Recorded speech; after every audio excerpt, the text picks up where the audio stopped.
How to use Credit Karma to freeze or lock your credit. First of all, open your web browser and go to the official Credit Karma website. Log into your account using your registered email and password. Once you are on the dashboard, you will see options for your TransUnion and Equifax credit reports. To freeze or lock credit, select the credit bureau where you want to apply the freeze or lock. Credit Karma allows you to request a credit freeze or lock directly from their platform for both TransUnion and Equifax. Follow the prompts to complete the freeze or lock request. You maybe need to provide some personal information to verify your identity. Freezing or locking credit helps prevent unauthorized access to credit report, protecting you from identity theft and fraud.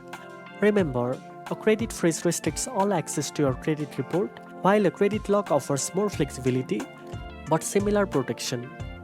You can unlock or unfreeze credit anytime through Credit Karma when you need to apply for new credit.